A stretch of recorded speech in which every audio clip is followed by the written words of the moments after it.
The Archaeology of Death and Memory with Professor Howard Williams. It's Archaeodeath. Welcome, everybody, to yet another Archaeo Death interview with me, Professor Howard Williams, and my special guest. And I would like to hand over to Tenn to introduce herself as my guest this week. Yes, thank you so much for having me. This is truly like the meshing of like incredible worlds to me. I get to be on here with you. Um just, finally connecting face to face, and I'm super excited.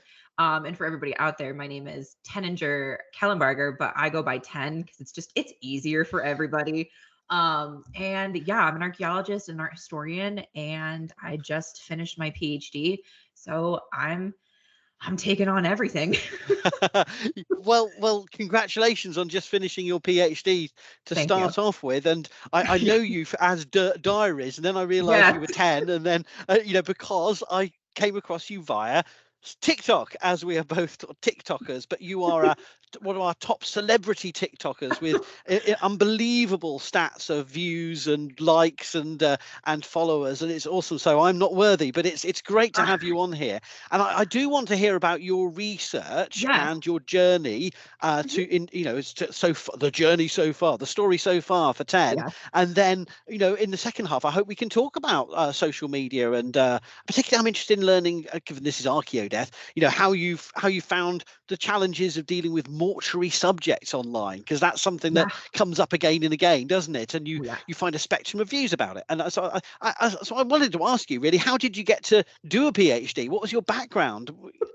So I really wanted to become an archaeologist since I was a child. I was the weird kid who was obsessed with graveyards and cemeteries and ghost stories. And growing up, I would make my mom like read me what the headstone said. And I remember in sixth grade, when for us in the States, that is when we kind of learn like world history and everything. So that's when I got the first kick of ancient Greece, ancient Egypt, Mesopotamia. And that was really like, wow, that there are people who get to do this. And that's really what inspired me to kind of look into what I wanted my future to look like. And then from there, going through college, I have my bachelor's in archaeology in the history and cultures of the Near East and Egypt, and art history. And then I received my master's in 2018 from Temple University, focusing on ancient art, really looking at weapon typology. And then I just finished in 2023 with my PhD, focusing on combat iconography of the Bronze Age Aegean. Right. Okay. So you had that early interest in Yes. the ancient world of the Mediterranean, Southwest Asia, and you've just stayed with that and got more and more focused down. So Yes. wow. So tell us about your PhD. What have you been finding out? What's in 10 seconds give me all the results. No, this is not a TikTok. You can take your time. So my PhD, fun fact enough, it actually developed during my master's thesis. And I was focusing on the creation of early sword typology in the Aegean world of the Bronze Age, and how it grew out of this tradition of daggers, and how these early cultures are in contact with one another, and how this trade connections are playing into weapon typology. And when I noticed the iconography of how weaponry is being represented in art, I began to notice some distinct similarities that I've noticed in Egypt. And that's actually how my dissertation came about, was focusing on this smiting individual, the smiting pharaoh in Egypt, how perhaps he may have lent a hand via trade into this smiting figure in the Aegean world that is only used for about 2 generations. So this is a sort of dramatic posed It's this wielding. dramatic pose. With Egypt, you see the pharaoh smiting his enemies, as very propagandistic. Yeah. But in the Aegean world, it develops as a narrative of carefully curated violence that the elites are choosing to showcase as an affirmation of their own status, that also reaffirms their own power. Because while these scenes in Egypt are on pylons and temples at Karnak, they're only on seal stones and sealings and signet rings in the Aegean. So these are wearable pieces of power. So Wow. it's interesting. And once the Aegean kind of stops doing man versus man combat, it goes back to Egypt, and the Egyptian iconography, especially around Ramses II, almost takes on this Aegeanized aspect of smiting figures. And nobody's looked at that or noticed this connection. And the best kind of piece of evidence that I brought forward was the Pylos combat agate, which was discovered a few years ago, and distinctly just directly comparing it to the reliefs of Ramses II at Abu Simbel. So you're looking at that, crossing these geographical sort of silos of knowledge, where people are studying these iconographies within the story of ancient Egypt and the ancient Aegean, but they're not connecting them up. Is that? And we know that they're talking. We know iconography is trading. I mean, Egypt has Taweret, this divinity who morphs into the Minoan genius. So we see that these two cultures and kingdoms are looking at each other and merging their own ideas and saying, hey, I really enjoy what you're doing, but I'm going to change this to fit what we need culturally. So it's never been looked at, which is fascinating, but we know that they are so interconnected. So it's utterly fascinating. Fantastic. Well, you've obviously, it's a bigger story than we can go through here, but I'm interested in, you're mainly looking at public art, sculpture, religious art, but also portable objects. But are any of these finds from graves, and are you looking at weapons from burial contexts and other votive deposits, or was it more the iconography? So it is coming from the sealings, and signet rings. They either come from palatial or administrative sites, or from graves. So many from mainland Greece do come from the shaft graves at Mycenae, whereas it's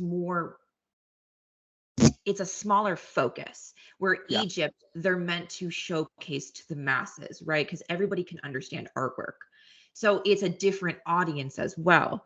But looking at, it's my hope in the future to create a deeper database and data set that incorporates where are these sealings of power found and what is the associated grave goods, because they are usually associated with weapons, more elite military finds, a lot of gold.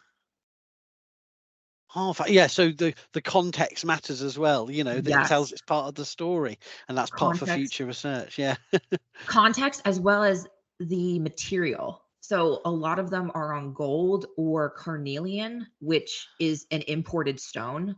So figuring out where in the world it's coming from, how are they sourcing these goods, all of that kind of stuff. Really, you think you have one answer, and it's like the Hydra, you have like 18 more that just were born.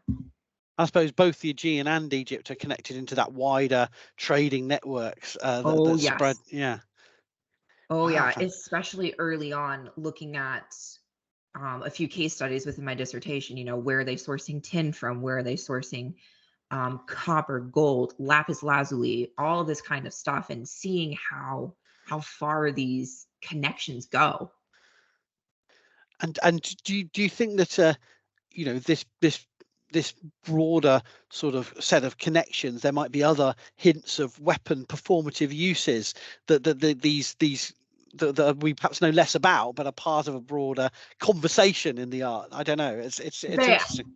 They absolutely are. And that was kind of what I really wanted to focus on. Was normally, in terms of late Bronze Age iconography, there's a lot more focus on looking at Egypt and the Hittites, Egypt and the kingdoms of Mesopotamia, because we have the Amarna letters. We have these physical connections that we can see in text, in trade goods. You can even make arguments that we have physical remains on the Uluburun shipwreck. And the Aegean is always kind of an outlier. It's never really brought into the larger conversation. And it should be, because this distinct martial iconography is a definitive icon of kingship, rulership for these three major regions in the Eastern Mediterranean world. So do you feel that we have a good handle on the actual real world representation and use of weapons, or is it all from the stylized elite royal context? I mean, do we know? I discussed this problem a lot in my early medieval or Anglo-Saxon Viking research, where we don't have many bows, surprise surprise, because they're not going to survive. Then we have a bog deposit from the late Roman Iron Age, and it's full of bows. And it's not that suddenly bows went out of fashion, but but it's an example of an artifact type that's not going to survive in a dryland context, given the do you have similar biases, do you think, that are affecting how we think about warfare, hunting, and other uses of weapons? Absolutely. In the Aegean world, while we have a great amount of sword preservation occurring, we are missing kind of a larger picture, because the elite swords that are buried with these high warrior graves and these high status individuals, we cannot be 100% certain that they weren't just ritualistic in what they were used for.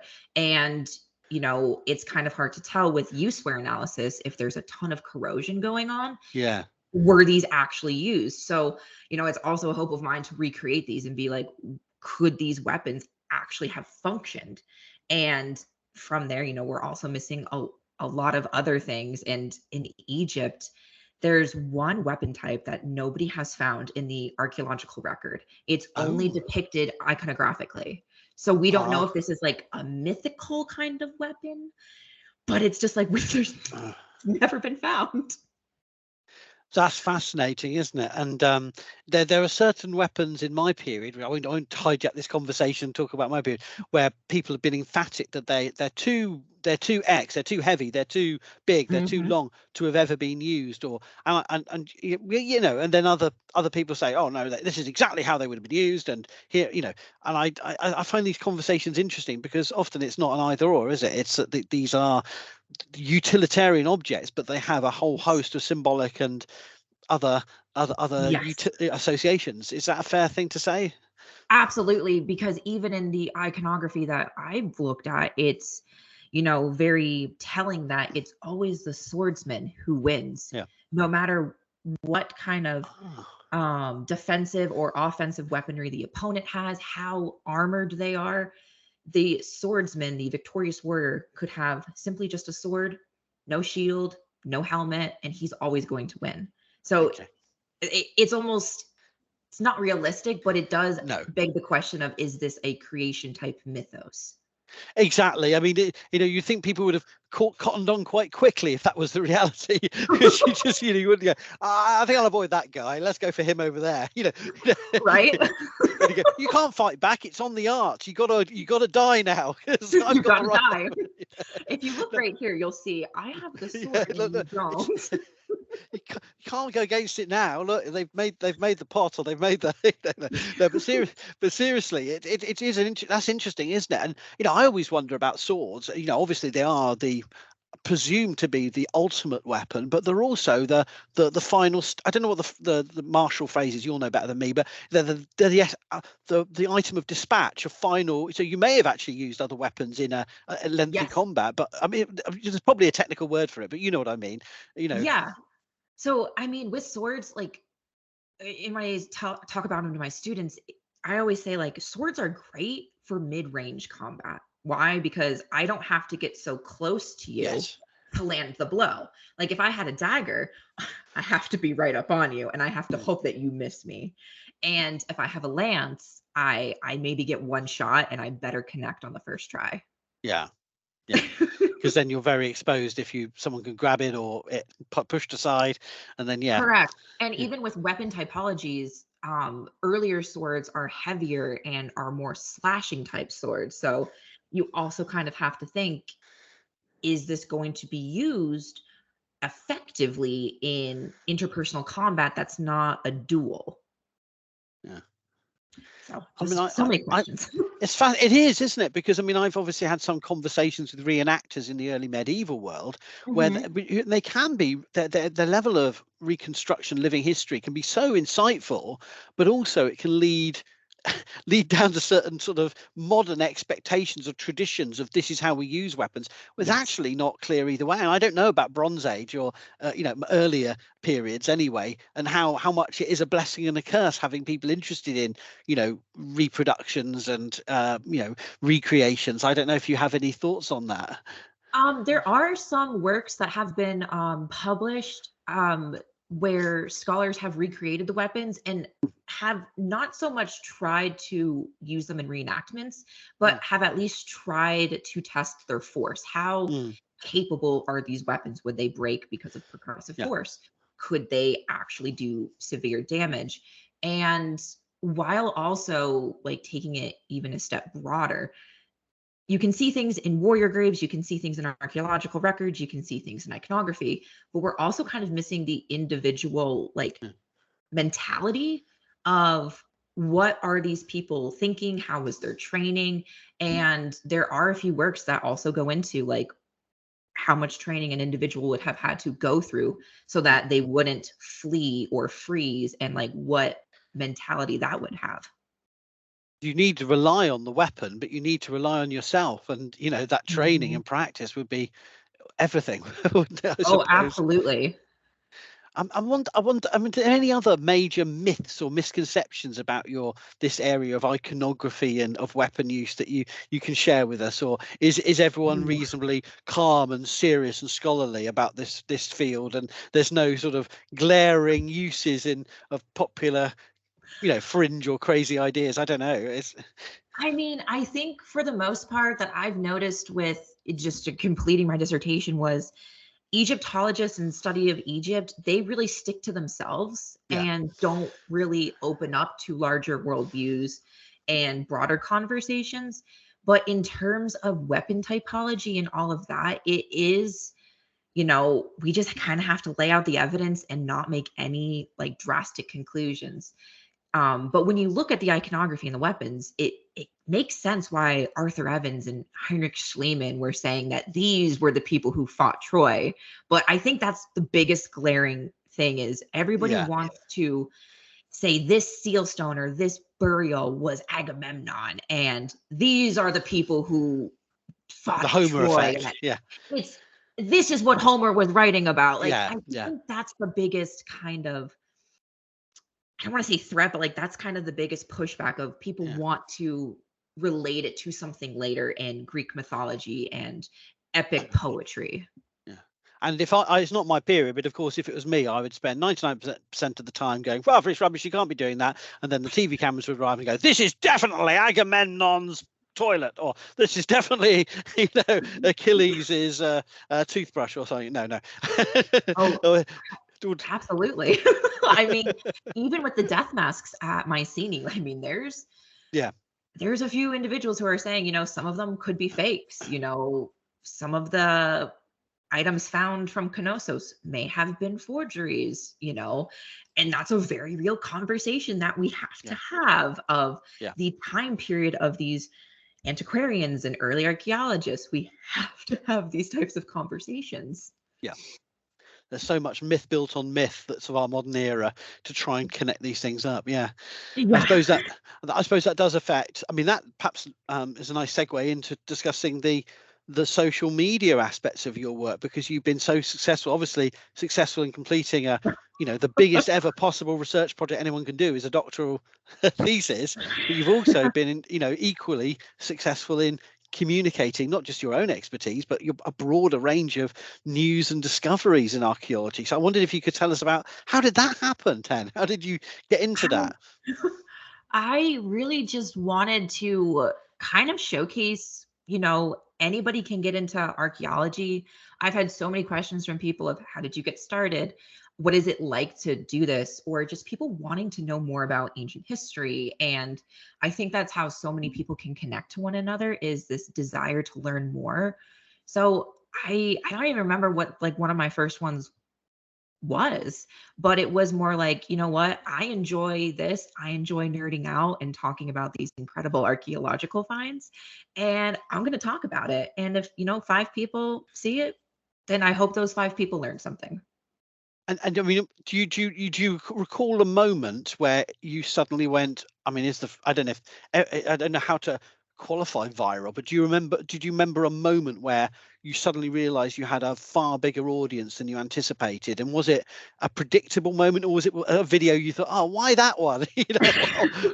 Or I don't know. I honestly, there's no like drastic moment, but I do remember like just having like a weird like existential moment and being like, wow, like it's an absolute like just honor that so many people want to learn about this. Like that makes my heart so full that there are so many people out there who want to learn about like mythology, mystery, ancient Yeah. history and everything. Like, and as a teacher, like I love that because I get to do like mini minute and a half videos on what I would normally talk about or teach. So I love it. It also makes me so happy that it's able to become more accessible to individuals.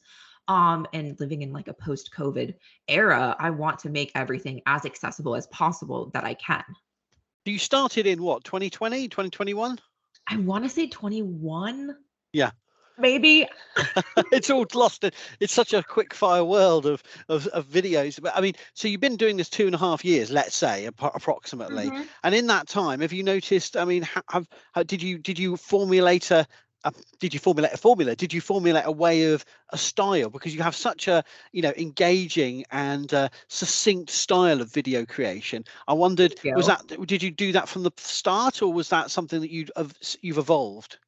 I've definitely evolved because if I look at some older videos that I want to like redo or update, let's say, it's very different, but it was always like, who wants to learn more about this fun Yeah. topic? And I definitely wanted to bring in a lot more like mythological archaeological finds, just to kind of say, like, yes, these are the facts, and this is what we can say, but this is how it's going to help researchers and archaeologists and scholars. So I think that's really what I learned, is not just talking about incredible finds or research or anything or incredible things that have come out of the ground, but more focusing on what have we learned from this and how is this going to help us learn more. You always take everyone on a little few microsecond, minute and a half, or whatever it is, journey where your tagline is, you have two taglines, don't you? One at the beginning and then one at the end. And the Yes. one at the end is always, I don't want to get it wrong. What was it? Want to know more? Or no, it's not that. Yeah, like, do you want more, Do or you want more? That's it. Yeah. Or if it's more, provocative, or it ends on an open-ended question or a concept or a find or something. It's, I'm not the only one speaking. I want to hear what other people have to say. So, another ending is like, what do you think? What do you think? Yeah, yeah. I must admit, I struggle to do that one because I often go, I don't really want to know what they think because I know where it's going to go with. Not everyone, most people have really good things to say, but I feel myself almost saying that sometimes. I go, actually, I don't want to know what you think. but it's good, isn't it? Seriously, I'm just this is my own. But it's really important to sort of do that introduction. You always identify yourself as an art historian and an archaeologist, and I think that's really important because people have conceptions of what an archaeologist is, and they have conceptions of what an art historian is. And I think you're very canny about hitting both camps because it's both accurate for what your field of study is, but also I think perhaps it draws people in a way that either on their own doesn't. I think. I don't know if you've thought about that, or I like doing it. I know we've spoken about this before of, why I've had people, why do you say like what you are? Like, we know it's like, well, I want to make sure I'm letting people know, like, I do have credentials, like I did earn them, and I want to be a reliable source, not so much as, other people who just get on and, wear some schwanky helmet and just scream nothingness into the camera. I want to come in with logic and fact. Yes. No, I know exactly what you mean, because I mean there are a lot of history creators on there of different qualities and styles, to put it neutrally, and some of them are but also I think there is I would like to suggest there's an age and gender aspect that sadly to say that is taken often. People make judgment calls. Well, what would you know? What would and a lot of female creators have this problem, but also there's an age thing, and there's all sorts of things that are dynamics that mean people are not necessarily going to understand you are an expert in this field if you don't actually say it. And other people, and then because you've said it, I'm sure, do you get people going, think so much of yourself just because you are, or do people actually find it useful that way? I don't know. More often than not, they find it useful because, it's the internet. People can get on and say Yeah. absolutely anything. And I think it just affirms to people, okay, like this person probably more often than not might know what they're talking about. Yes. And I mean, you also have the people, bringing in age and, how I'm presenting myself. There's always, individuals who are saying like, well, actually this is not correct, bar, bar, bar, bar, bar, or, Yeah. anything like that of who I am, boiling it down to how I look or anything. And that is why like I also have my CV like attached like within my link tree. Like you can find it on academia. Like there's an updated version now, and I want to make everything as transparent as possible. Like how you see me online is how I would be in the class. I probably would be more loud and more rambunctious in class, but But I think we all have demeanors, and we have to do this as part of because I think some people see it as a contradiction. I see it as part of it. You speak from a position of authority and knowledge, and but you're transparent about that. You don't pretend you're anything you're not, and you don't Correct. pretend, and that by doing that you're taking people on a fair and honest journey. You're not just saying something you're not. And I think I see people say, oh, we've got to democratize archaeology and therefore we shouldn't use our qualifications. I say, well, I'm sorry, but people want to know that we've got some expertise. Doesn't mean everything we say is the last word in the matter, but this is why I'm talking about the subject and this is my interest, Yeah. Or even if like an individual, let's say they've been studying like, I don't know, Henry VIII, like that is their forte. And maybe it's just a hobby for them. Go off and say, like, oh, I've been studying this for 10 years. Like, give people something to showcase, like, this is something that you know. So we've talked a little bit about mortuary archaeology as part of the burial assemblages you've been considering in these warrior cultures of the Bronze Age Aegean, right? But what about the mortuary dimensions when you're dealing with a global social media, psychom, whatever you want to label it as, public archaeology? How do we deal with the death elements? Because you're obviously reporting on all manner of news stories which have images of the dead, tombs, graves, skeletons. What do you do? How do you handle that? You're very, your tone is so neutral anyway. You don't sensationalize. You're very, you don't hide it, but you don't you're enthusiastic, but you're not, I love that about what you do. But I preempted my question, but I just want to know what your thoughts are on that, the challenges faced with that. The challenges with that is you want to educate, but you also don't want to place your own bias onto something so that you can just state the facts. And, when talking about, topics, mortuary topics, graves, individual remains, anything like that, I have learned through teaching, being on social media, is letting people aware of, what you're going to be talking about, but also stating things of what we do know and never really inferring as this is the gospel truth. It's more or less, here's what we found and here's what scholars are suggesting, and leaving it at that, perhaps for a larger conversation. And a lot of people, I know a lot of my students, when we get to the aspect of like bog bodies in class, they immediately, they want to jump to like, oh my God, like they want to go the farthest reach. And it's like, okay, well, let's come back. And what do we know for sure, everybody? Yeah. And so it's about being sensitive, but being transparent, open, as you are with the general style. I mean, I also wanted to ask you actually about how you, I correct me if I'm wrong, but you kind of match up or marry up a short, snappy video, which is a pull some emotional connection between past and present, and then you'll do the talk to camera video explaining what the news is about. Is that obviously I haven't analyzed whether you do that every time or just sometimes, but is that something you've consciously attempted to conduct, a sort of sort of pairs of videos on?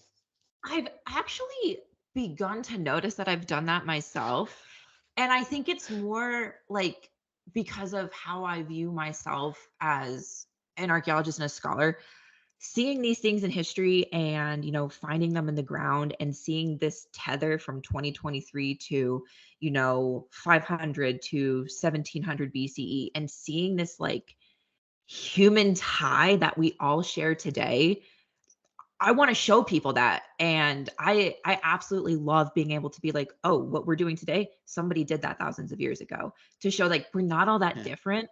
And then of course to, inform and, talk about it, let's break everything down a little bit more. Okay, well, this is what it means. Let's say it was that Neolithic burial necklace that was recently discovered. Well, what does that mean for this individual? And what can we glean? Well, it shows incredible trade routes and trade networks taking Yeah. place. It shows that this individual and this society had burial customs in place. So that's more of like, wow, you can see yourself thousands of years ago. And then here's more of the knowledge should people want more in-depth information. So do you anticipate or perceive yourself continuing to do this content, or is this a phase you think that you will give up on, or you feel that TikTok in particular, I'm thinking of, I know you're on other platforms too, but that's where I know you best. Do you think that'll fall by the wayside and replaced by others? What's your how are you approaching this? Do you see it continuing? That's a tough one.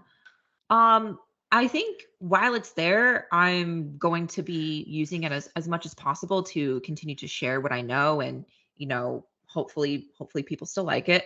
And then hopefully carry that over onto other social platforms. Yeah. But I mean, as long as it's because I want to do it and I still find joy in doing it and I have enough time with teaching and writing articles and stuff, then I'm going to keep doing it. Like, it brings me so much joy at the end of the day to be able to share this type of history. Well, I should have asked that at the start, but I kind of guessed you enjoy it. And it is because it is another mode of teaching, isn't it? It's another style of teaching that do you find your students sort of are aware of this, or is it a completely different world for them? That Ooh, I actually have not had any of my students say like, "Oh my gosh, I've seen you on TikTok." I have had somebody reach out to me and say, I had a class with you when you were in your master's. I've had, coworkers find it and be like, oh my gosh, like, wow. But, I also will use TikTok and other social media stuff for extra credit with my class. What was it? A few years ago, there was that whole debacle on TikTok about Rome not being real and everything. So because I teach Roman art history and the art of sacred space, I said, you guys want some extra credit? You can go watch these videos and I want you to debunk it. I want you to write to me and use the evidence that you've learned in this class and tell me why you know that's wrong. I mean, there is even the most ludicrous pseudo archaeology has use, doesn't it? And that's the point, I suppose. It's sad at one level, but it can be mobilized in a constructive fashion.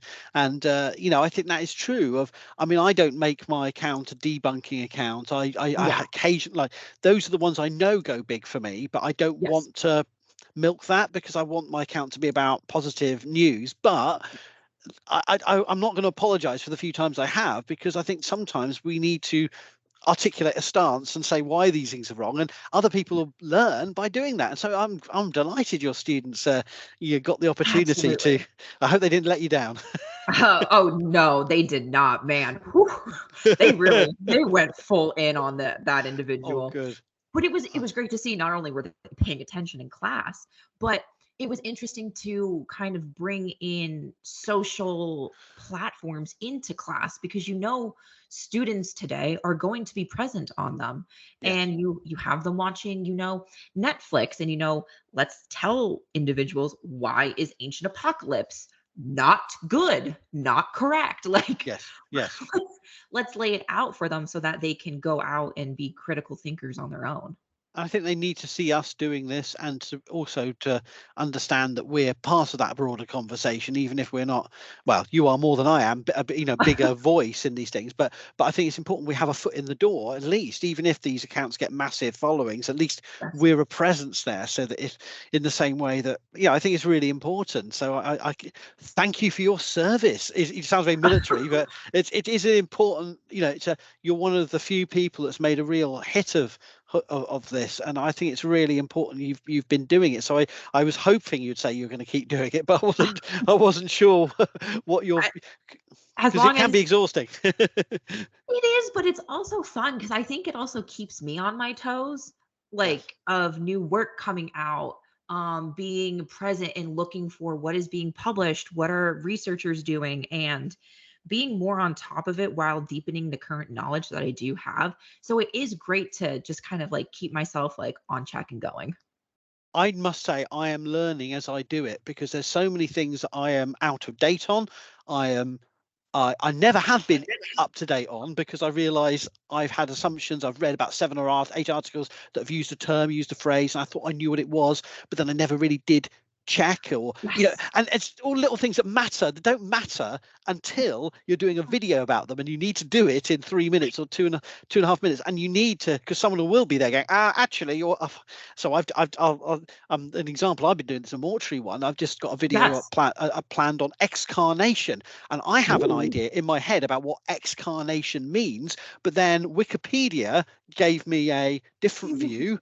And then Yes. I've started digging into my books and realizing there's all manner of inconsistent uses within the academy for excarnation, and realizing I was just going to do a quick video going excarnation, da da da, da, and I suddenly realized actually no one agrees on what this means as a, and so, Ooh. I'm learning as I Yes. go, And it rightfully leads to larger conversations of, well, what is excarnation? Well, here's Yes. 15 different instances and none of Yes. them are the same. Yeah. And I think that also is beneficial to not only us as academics, but to individuals who watch us, individuals who come to us for knowledge, to see, wow, like we too don't know everything. We are piecing history together from what we find out. Exactly. And I must admit, I started on TikTok to run away from other academic online communities, but it's such a joy to meet other archaeologists on there. Maybe they've also run away from other places, to do with certain people taking it over. But but the fact is, at least it's quite an interactive community in that sense, Yes. isn't it? I feel. It's fantastic, and I hope, if I'm still doing this next summer, if I'm on a dig, like I want to show what it's like, not everything is Rick O'Connell and Indiana Jones, It isn't. Oh no. I mean, I've been chased by an asp, but like, that's not normal. That's pretty cool. But you don't, I think the priority in these scenes is not to be one of these people that's videoing it while you're being attacked by a lot of genuine threat. You want to sort of keep that distance from the, I see these these video content. We go, you shouldn't be Showing less. recording that. You should just be running from the crazed camel or the whatever it may be, or the yeah, exactly. But that's absolutely a good point. I'd love to see you in the field doing some stuff. I mean, COVID has affected miss it. I it. started TikTok in COVID and just wandering around my neighborhood taking pictures of everything from bins overflowing and talk about the archaeology of modern refuse, through to just stuff I thought was relevant. But then it's just I hope to be able to travel more and see more, and getting field work would be fantastic. Yeah. Oh, I miss the field. I miss it so much. And like you tell somebody like what your conditions of wherever you're digging are, and people look at you sideways and you're like, I wouldn't have it any other way, Yeah, and it's complaining is a coping mechanism for me, particularly in the field. But I love it, and then you come back and go, "Oh, that was complaining while I'm there." And I said, "That was fantastic. It was amazing. I got to see this, this, and this." Oh, hello, Right? Kat. She heard Zoo. She heard the interview. She loves being on camera. Well, I was going to ask you, Ten, is there anything else you'd like to share with us, or anything about your future plans or your ongoing work that we haven't covered so far, or any Um, comments about social media aspect or your research? um, I don't think so. I have an article due tonight, so that will be in once it's published. I'll be sure to send it your way. Oh, Once my fantastic. dissertation becomes more like publicly like live, I guess, I will also send you that title as well. So yeah, I'm working on a smaller article right now, breaking down what my qualifications are for the Victorious Warrior iconography, and kind of just giving a summary in a few pages rather than my whole dissertation in like 300. Like, Yes, absolutely. Oh, I'm so glad you're able to start getting things out there. And yes, anything yeah, that does come out will drop into the description for this video. So anyone coming yeah, across this video over the yeah. next couple of years can find where to find you, so to speak. Can find it. Yeah, I will be teaching at Temple University again this year. So if anybody's going to Temple, you might have me. And Yay. yeah, I also run a podcast where we talk about ancient history in mythology and connecting it with, today versus ancient times, and just kind of the blending of cultures, superstitions today versus ancient times, all of that fun stuff. So Oh, it is called fantastic. Styx and Bones. Styx, like the underworld river Styx. Yeah, a little pun. Perhaps you don't know my particular love-hate relationship with puns. I just need the more of them, the better, as far as I'm concerned. As do I. The punnier, the better. Like it heals something in my soul with puns. But also, I must admit, I'm a bit sick. I like watching other people struggle with them. So I like people seeing the winces. So I go, yes, it worked. I love them. Ooh, give me the winches, give me the cringes. I love them. Oh, well, fantastic. Well, Sticks and Bones, a podcast. We'll put the link in the description. Wonderful. It's been an absolute joy talking to you, and I wish you all the very best with your academic career and all the developments there. And please, if you find time, do stay on social media and keep sharing stuff, because I'm reliant on your reports and your reflections on periods and places and themes that I don't tackle. So you have to keep doing it. But no, seriously, I hope it all goes very well for you, Tenn, and thank you so much for joining us. It's been great. I really appreciate this. You'll definitely be hearing from me in case, I look outside of Rome for my students and I'm like, I do not know early medieval, Professor Yay. Williams. Well, you know where I am. It's a privilege to finally see you in person. And, yeah, thank you. Thank you for doing all what you do online as well. Really just re-educating. And it's done in such a classy way that it really allows us as scholars and academics to be heard, and it comes from a good place. Oh, thank you. That's very kind. It's good to get the feedback. And well, we'll both have to keep plugging away in our respective online spaces and doing our thing. And thank you again for joining me on this ArchaeoDeath interview. Absolutely. Thank you so much. If you've enjoyed this ArchaeoDeath video, why not check out the ArchaeoDeath blog at howardwilliamsblog.wordpress.com.